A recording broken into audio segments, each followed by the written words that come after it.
Hello everyone, welcome to Siri talks 139. ముందుగా మన ఛానల్ని ఫస్ట్ టైం చూస్తున్న వాళ్ళు సబ్స్క్రైబ్ చేసుకోవడం మర్చిపోకండి. అలాగే వీడియోని లైక్ చేసి షేర్ చేయండి. ఇక్కడ చూస్తున్నారు కదా, ఎర్లీ మార్నింగ్ మా కుండీల్లో అయితే ఈ పూలు పూసాయి. మందార పూలు చాలా అట్రాక్టివ్గా అనిపించాయి. నేను నాటిన తర్వాత 15 రోజులకి పూసాయి అనమాట. ఇలా పింక్ కలర్లో, ఆరెంజ్ కలర్లో చాలా అట్రాక్టివ్గా అనిపించింది నాకైతే. ఇంకా నా దగ్గర దాదాపు ఒక 8 కలర్స్ దాకా ఉన్నాయన్నమాట మందారాలు. ప్రతిరోజు దేవుడికి నేను వాటినే కోసి పెడుతుంటాను. ఇక ఆ తర్వాత సాయంత్రం ఫ్రెంచ్ ఫ్రైస్ చేద్దాము అని చెప్పేసి ఈ విధంగా 2 పొటాటోస్ తీసుకొని మొత్తం కూడా పీల్ ఆఫ్ చేశాను. ఆ తర్వాత క్లీన్‌గా శుభ్రం చేసుకొని పొటాటోస్ అన్నిటిని కూడా ఒకే లెవెల్‌లో ఉండేటట్లుగా సన్నగా కట్ చేసుకున్నాను. అన్నీ ఒకే సైజులో ఉన్నట్లయితే మనకి చాలా టేస్టీగా ఉంటుంది. అలాగే చూడ్డానికి అట్రాక్టివ్‌గా కూడా ఉంటుంది. ఇలా కట్ చేసుకున్న తర్వాత ఆల్రెడీ వాటర్‌లో క్లీన్ చేశా కాబట్టి కొంచెం తడిగా ఉంటుందనమాట. ఇప్పుడు ఆ వాటర్ కంటెంట్ అంతా పోవాలి. అందుకోసం నేను టిష్యూస్ తీసుకొని అందులో ఈ పొటాటోస్ కొద్ది కొద్దిగా వేస్తూ ప్రెస్ చేస్తూ ఉండేసరికి లోపల వాటర్ ఉన్న అంతా కూడా ఈ టిష్యూ లాగేస్తుందనమాట. చూడండి ఏ విధంగా లాగేస్తుందో. ఇప్పుడు పొటాటోస్ అన్నీ కూడా పొడి పొడిగా ఉంటాయి. ఈ విధంగా అంతా పొడి చేసుకున్న తర్వాత ఒక బౌల్‌లో వేసుకోవాలి. ఇప్పుడు పొటాటోస్ వేసుకున్న తర్వాత ఇందులో 1 స్పూన్ వరకు సాల్ట్ యాడ్ చేసుకోవాలి.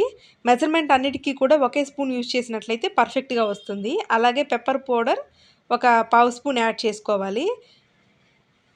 నెక్స్ట్ ఇందులో రెడ్ చిల్లీ ఫ్లేక్స్ యాడ్ చేసుకుంటున్నాను ఒక హాఫ్ స్పూన్ వరకి. అలాగే దీంతో పాటు చాట్ మసాలా ఒక హాఫ్ స్పూను. మీ టేస్ట్‌ని బట్టి మ్యాగీ మసాలా కూడా యాడ్ చేసుకోవచ్చు. హాఫ్ స్పూన్ నుంచి 1 స్పూన్ దాకా. ఇక లాస్ట్‌లో ఆయిల్ యాడ్ చేసుకోవాలి. నార్మల్ ఆయిల్ అయినా సన్‌ఫ్లవర్ ఆయిల్ యూజ్ చేసుకోవచ్చు. లేదంటే ఆలివ్ ఆయిల్ అయినా యూజ్ చేసుకోవచ్చు. ఆయిల్ అయితే ఎక్కువ పట్టదండి. నేనైతే 1 స్పూన్ వరకి ఆలివ్ ఆయిల్ తీసుకుంటున్నాను. ఇలా వేసుకున్న తర్వాత మొత్తాన్ని కూడా ఒక స్పూన్ తోటి బాగా కలుపుకోవాలి. పొటాటోస్ అన్నిటికీ కూడా ఈ మిశ్రమం అంతా బాగా చక్కగా పట్టాలనమాట. అలా ఒకసారి స్పూన్ తోటైనా కలిపేసుకోవచ్చు. లేదంటే చేత్తో అయినా కలుపుకోవచ్చు. మీ ఇష్టం అండి.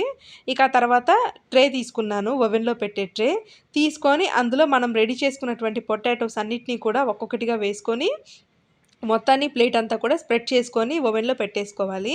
ఇక్కడ నేనైతే 180 డిగ్రీస్ టెంపరేచర్‌లో పెట్టాను. అలాగే టైమ్ వచ్చేసి నేను దాదాపు 25 మినిట్స్ వరకి ఫిక్స్ చేశాను. అగారో బ్రాండ్ ఓటీజీ అయితే నేను తీసుకున్నాను. నెక్స్ట్ ఇంకా టైం అయిపోంగానే ఆటోమేటిక్‌గా ఇది టంగ్ అని సౌండ్ అవుతుందండి. ఇక్కడ చూస్తున్నారు కదా, అవంతా కూడా రెడీ అవుతున్నాయి ఫ్రెంచ్ ఫ్రైస్. ఇక టైం అయిపోయిన తర్వాత ఇది ఈ విధంగా ఉందండి. నేను ఇంకా ట్రేని ఓపెన్ చేసి ఒక బౌల్‌లోకైతే తీసుకుంటున్నాను. ఫ్రైస్ అన్నీ కూడా చాలా పర్ఫెక్ట్‌గా వచ్చాయన్నమాట. ఇంకా బయట మాల్స్‌లో ఈ మాత్రం కంటెంట్ క్వాంటిటీ ఉన్నటువంటి ఫ్రెంచ్ ఫ్రైస్ దాదాపు 300 రూపీస్ అట్లా ఉంటుందన్నమాట. మరీ ముఖ్యంగా మాల్స్‌లో. చాలా టేస్టీగా అనిపించాయండి. అప్పటికప్పుడు మీరు చేసుకొని ఇన్‌స్టంట్‌గా తినేయొచ్చనమాట. మరిన్ని ఇంట్రెస్టింగ్ వ్లాగ్స్ కోసం మన ఛానల్‌ని రెగ్యులర్‌గా వాచ్ చేయండి. Thanks for watching my video and don't forget to do subscribe.